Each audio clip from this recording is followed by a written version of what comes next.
ये दास इसलिए बार बार रिवाइज कर रहा है कि अपनी महिमा हमने आपको बतानी पड़ी। परमात्मा खुद आए थे, हम ही अलख अला हैं कुतुब गोस और पीर, गरीब दास खालिक दनी हबरा नाम कबीर। ए स्वामी सृष्टा में सृष्टि हमारे तीर, दास गरीब अधर बसों में अवगत सत कबीर। पर ना समझ में आई, जब स्वामी रामानंद जी को परमात्मा ऊपर ले गए, सारी स्थिति दिखाई, जब छोड़ा, जब मान गए कि दो ठोर है एक तू भया एक से दो, और गरीब दास हम कारणे आए हो मगदो। बोलत रामानंद जी सुनो कबीर करतार, गरीब दास सब रूप में तुम ही बोलनहार। जब भगवान बता रहे थे सबको, कोई नहीं माना, वो भी रामानंद ने इसलिए मानना पड़ा कि आंखों देखाया। तो पुण्यात्माओं, यहाँ भगवान ने अपनी महिमा पर बतानी पड़ी, इस दास ने भी अपना बतानी पड़ी कि मैं उस कबीर का दास हूं जो सारी सृष्टि का मालिक है, और वो ज्ञान और सतगुरु आज ये दास ही है।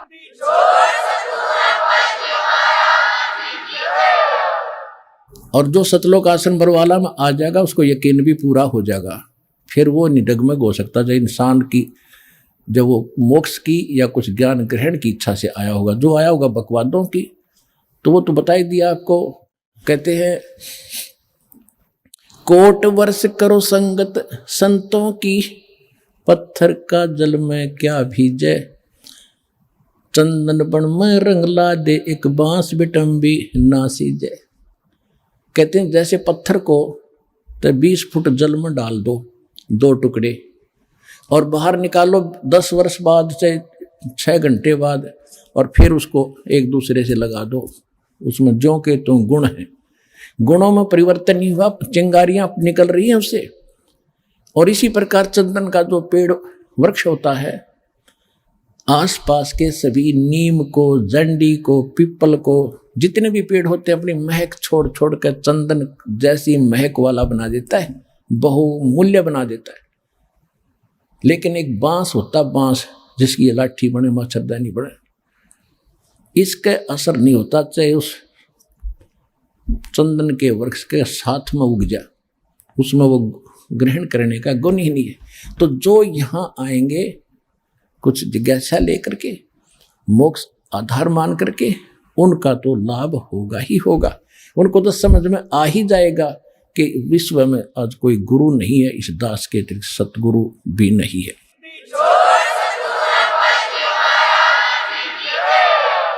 और जो आए होंगे उस पत्थर जैसे, बांस जैसे व्यक्ति हैं, उनका असर होना ही नहीं।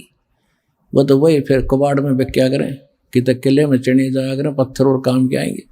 तो इस प्रकार के जो व्यक्ति हैं, जिनको इतना ज्ञान, इतना प्रमाण देखकर भी असर नहीं हो रहा कि ये सचमुच कोई बात अलग है, तो वो बताया है कि कोट वर्ष करो संगत संतन की, जैसे पत्थर का जल में क्या भीग गए, और चंदन बन में रंग ला दे एक बांस बिटम्बी ना सींचे।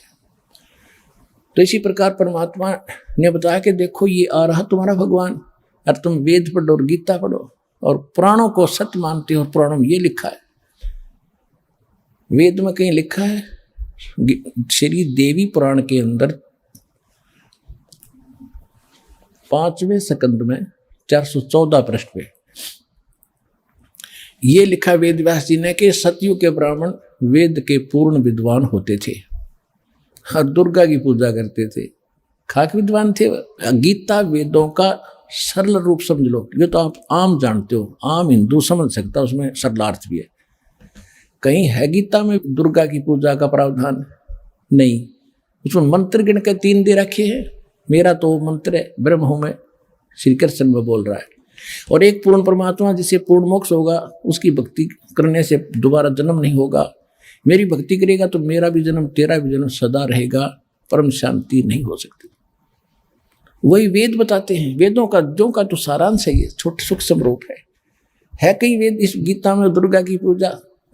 वेद सतयुग के ब्राह्मण वेद के पूर्ण विद्वान होते थे और वो दुर्गा की पूजा करते थे। गांव गांव में मंदिर बनवाना उनका उद्देश्य था।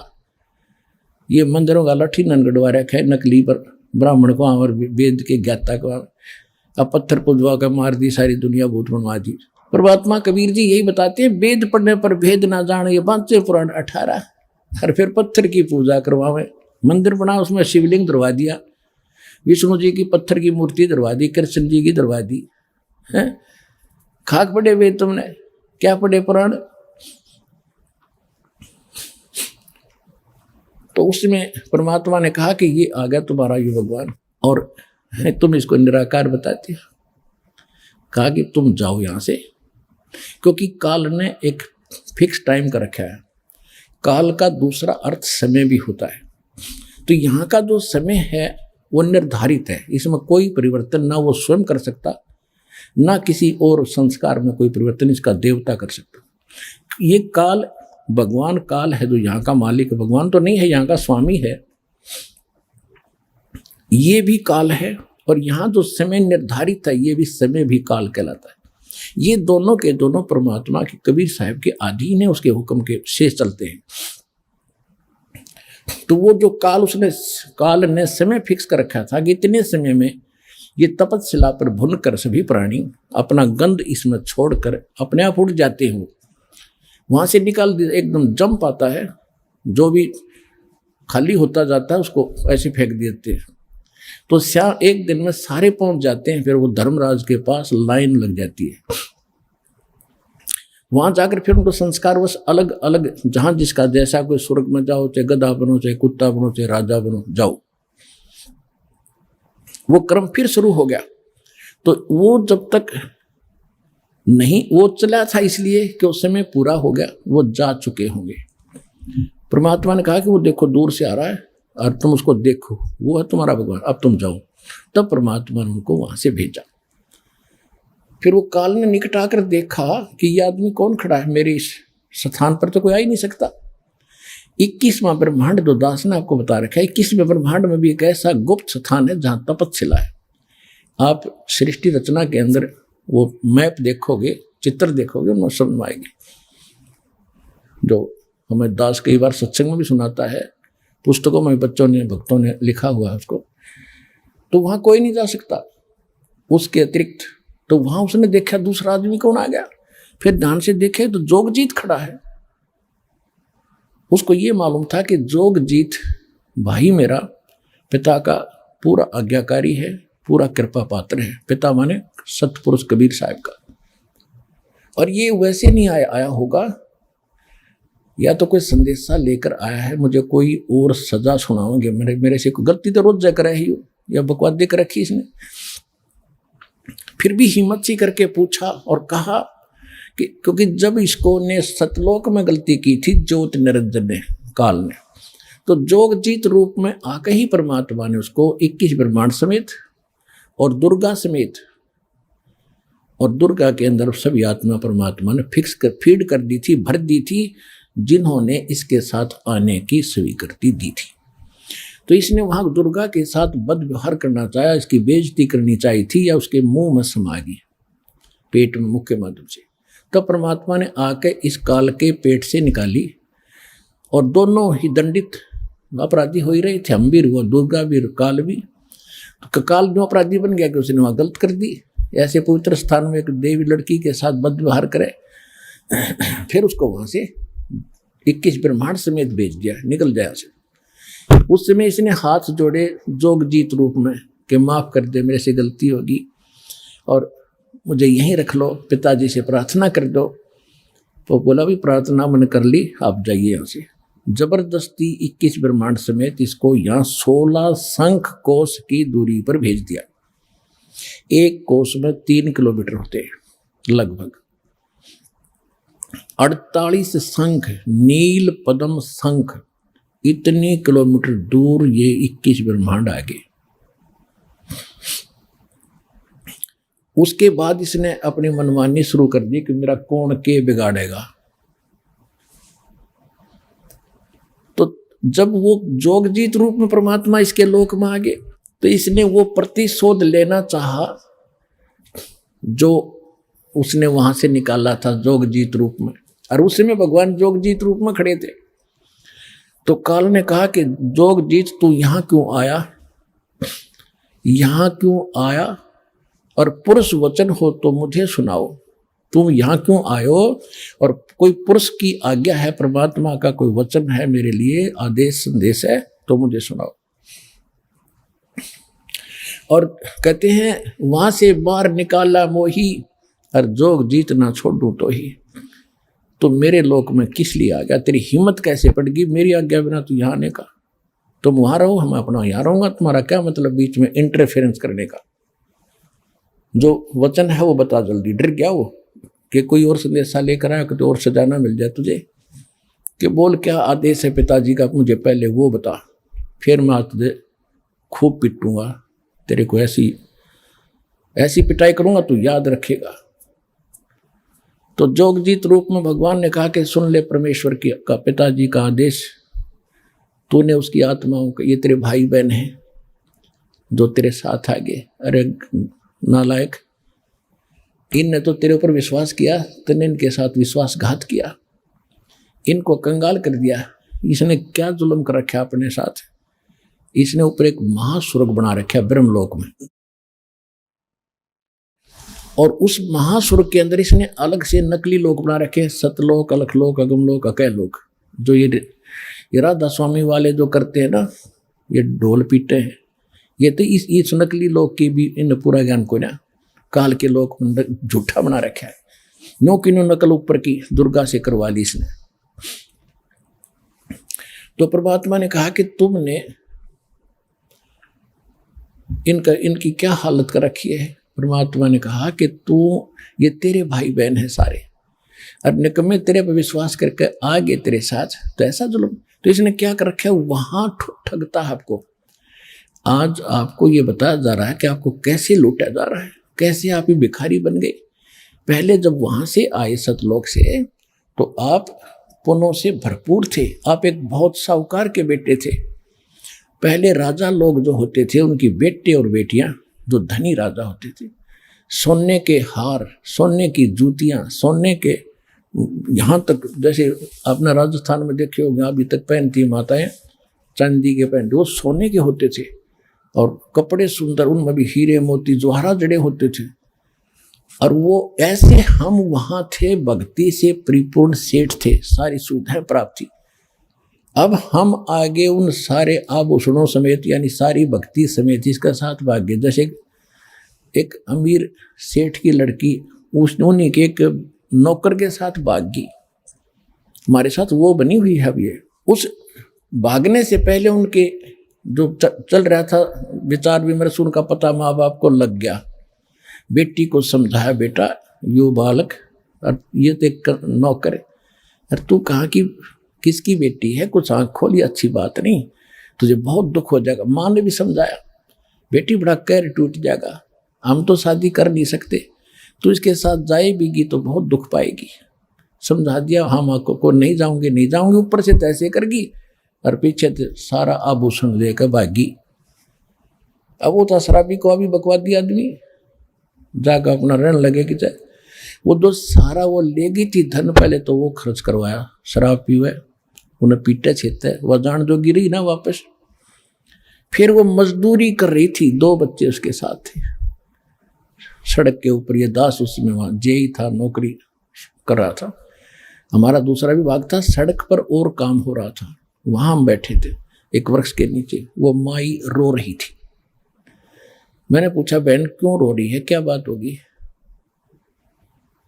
उसने फिर अपना सारा दुख बताया कि मैं एक बहुत बड़े सेठ की, साहूकार की बेटी थी, और जो मेरा पति है ये वहाँ नौकर था, और मेरे माँ ने बहुत समझाया मुझे, मेरा अकल नहीं आई, मैं इसके बाद तम आकर इसके सारा धन लेकर भाग गई। बहुत सा धन, पहले तो धन खर्च करवाया मेरे से, मारा पीटा, 2 बालक हो गए। अब भी शराब पीता है, मुझे, मैं नौकरी या मजदूरी करती हूँ, जाते इनको छीन लेगा। टाइम पर टूक भी नहीं है, रो रही हूँ अपने कर्मों को। अब जब तो हमने थोड़ी सी सिंपैथी हुई, भाई हम क्या कर सके, हम भी रोजी रोटी वाले आदमी, हम तो आपको क्या दें बेटा, हम भी कुछ ज़्यादा ध्यान नहीं दिया। दुख जरूर होता है ऐसी सुनकर कथाएं। तो अब मालिक का ज्ञान होने के बाद अब पता चला हमारे साथ ऐसा बना, अब ये हमें लूट रहा है, सता रहा है, हमारी ब्रेन माटी कर रहा है, मजदूरी करो, लाओ कमा कर मैं खाऊंगा। कैसे? आप पहले जो धन लेकर आए थे अपने बाप से, वो तो इसने महास्वर्ग में आपको वहाँ रखा ठाठ से, और आपके उस पुण्य के ऊपर इसने कमीशन रखा है, होटल बना रखा है अपनी, वहाँ बना खूब बढ़िया साजबाज, किसी में 25% कमीशन देता है, और पैसे जो वहाँ खाने पीने के ठाठ हैं, विमान हैं, वो आपकी पूंजी खर्च होती है। जब वो पूंजी समाप्त हो जाती, आपको पृथ्वी पर पटकता है कि फिर पुण्य कमाओ, फिर पुण्य कमाओ, फिर कहाँ स्वर्ग में आओ, वहाँ खत्म करो, फिर पाप भी साथ बनते हैं, यहाँ पर नरक में भी जाओ, जैसा करोगे वैसा ही फल मिलेगा, यहाँ कोई परिवर्तन नहीं है। अब परमात्मा ने आके बताया, ओए होए, परमात्मा ने कहा, रे जालिम, ये जुल्म कर रखा तेने, हैंड टू माउथ कर दिए, कि सेठ के बेटा बेटी थे, और तेने के जुल्म कर रखा है, इनसे मजदूरी कराता है, मौज तू मार रहा है, तेरे देवता मार रहे हैं, ब्रह्मा विष्णु महेश क्या है, ये भी आप कमाई कराते हैं तुमसे, इनके लोक में गए, स्वर्ग में तुम्हारी पूंजी पुण्य की खत्म हुई, इनका कमीशन फिक्स्ड है, पैसे तुम्हारे होंगे, सब होटल खोले बैठे यहाँ पर, कई कंगाल देश में, लोक में, 21 ब्रह्मांड के अंदर, फिर वहां से खत्म होते, फिर जाओ नीचे, जबरदस्ती फेंक देंगे, एक दिन भी ना रखे विष्णु अपने घर में, अपने श्लोक में, तुम कितना प्यारा लगता हो तुम्हें, पुण्य खत्म हुए, पल भाग यहाँ से, कौन रोक का बीमारी ने, तो तुम कहाँ उठोगे, उस अपने पिता के घर पर जाके, वहां फिर कोई नहीं आपको भगाएगा, सीने से लगाएगा, सारे सुख देगा, उस सतलोक चलो।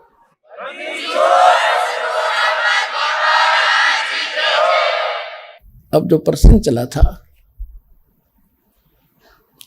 कि आप जी ठगे जा रहे हो, आप पूर्व जन्म के जो कमाइयां थी, परमात्मा कैसी दया करते हैं, जैसे प्रत्येक युग में आते हैं, सन 1398 संवत 1455 और पूर्णमासी ज्येष्ठ मास की पूर्णमासी को भगवान ऐसे प्रकट हुए थे, कमल के फूल पर शिशु रूप धारण करके काशी बनारस में लहर तारा तालाब में, वहां से एक नीरू नीमा उनको उठाकर ले गए, मुसलमान दुल्हा, निसंतान थे, वहाँ उनकी परवरिश हुई, और कुंवारी गाय से उनकी परवरिश, दूध से उनकी परवरिश की लीला होती है, लीला ऐसी हुई। ऋग्वेद मंडल नंबर 9 सूक्त 1 मंत्र 9 में यही प्रमाण है, और 8 और 9 में, 2 मंत्रों में। 8 में ये कहा कि परमात्मा 3 प्रकार का शरीर धारण करके आपकी केयर टेक करता है, आपको देखभाल करता है। इसी प्रकार ऋग्वेद मंडल नंबर 9 सूक्त 67 के मंत्र 26 में यही प्रमाण है कि हे परमात्मा, आपका 3 प्रकार का शुद्ध शरीर है, उसी को धारण करके आप हमें संभालते रहते हो। तो वो बताया गया है कि वो परमात्मा 3 प्रकार की लीला करता है। एक रूप में तो सतलोक में बैठे हैं, जब वहाँ सिंहासन के ऊपर सिर पे मुकुट है, ऊपर एक छत्र है, बहुत बड़ा गुम्बद है, गोल गोल सुंदर, सेंटर में बैठे मालिक, सफ़ेद, बहुत गजब का रोशनी है, और एक रोम माने बाल होता है, एक रोम बाल की इतनी शोभा है, इतनी चमक है, जैसे करोड़ सूर्य करोड़ चंद्रमा मिला दे, और नर आकार है, मनुष्य दृश्य है। तो दूसरी स्थिति वो प्रत्येक युग में एक शिशु रूप धारण करके यहां आते हैं, और सबको फिर धीरे धीरे वो प्रवेश करके बड़े होते हैं, फिर ज्ञान भी सुनाते हैं, अच्छे नागरिक की भूमिका करके भी सिखाते हैं, और ये भी रोल करते हैं कि इस गंदे लोक में गढ़ा मत इकट्ठा करो, ये इकट्ठा करने के चक्कर में तुम जीवन नाश कर देते हो, आप विश्वास करो मेरे की तरह, जैसे मालिक ने करके दिखाया था, फिर मैं तुझे कितने सुख दूंगा। कबीर परमात्मा झोपड़ी में रहते थे, सुबह का आटा है तो शाम का शायद ना हो, और 18 लाख व्यक्तियों की चिट्ठी आ गई कि कबीर भंडारा करेगा झूठी। उन 18 लाख व्यक्तियों को 3 दिन तक भंडारा कराया मालिक ने, और लड्डू, जलेबी, कचौड़ी, पकौड़ी, दही, बड़े, दोहर, असर पी सोने की 10 ग्राम सोना प्रत्येक खाने के बाद, एक मोहर एक दोहर। परमात्मा कहते हैं कल्पे कारण कौन है, कर पूजा निकाम, निष्काम भाव से भक्ति कर, जैसे मैं बता रहा हूं, और मन इच्छा फल दूंगा जब पड़े मेरे ते काम। अब तुम विश्वास करो मेरे पर, और मैं कहूँ ऐसे करो, कोई भी आपत्ति तुम पर आओगी, तुम्हें ऐसे करके दिखा दूंगा, दुनिया देखेगी।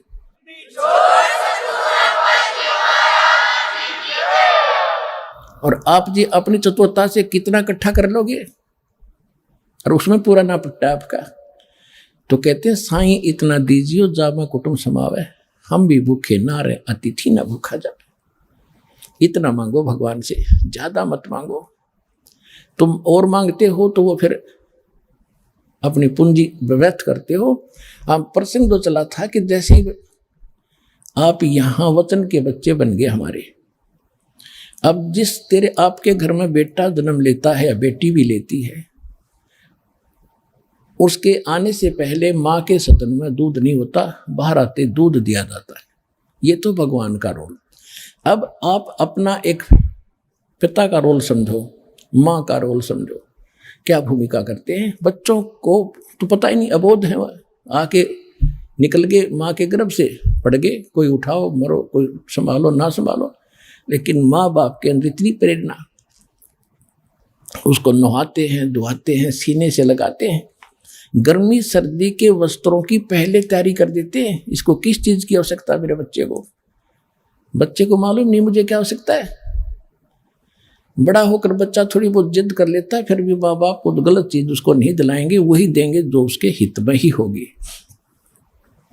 अब वो आपका पिता है, आज से आप उसके बच्चे बन गए।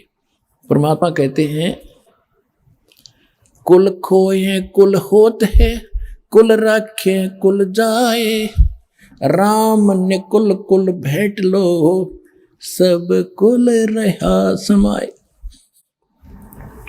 कहते हैं परमात्मा कि यदि तुम इस खानदान के चक्कर में भक्ति को नहीं अपनाओगे, कबीर साहब कहते हैं कि कुल की करनी के कारण अनसा गया भिगो, और तब ये कुल के कर लेगा जब तू चार पाया का हो।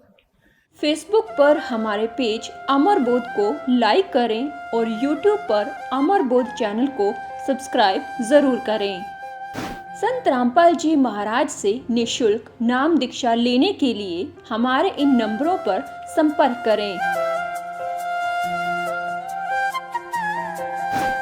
घर बैठे निःशुल्क ज्ञान गंगा या जीने की राह पुस्तक प्राप्त करने के लिए अपना नाम, पूरा पता और मोबाइल नंबर हमारे इन नंबरों पर SMS या WhatsApp करें।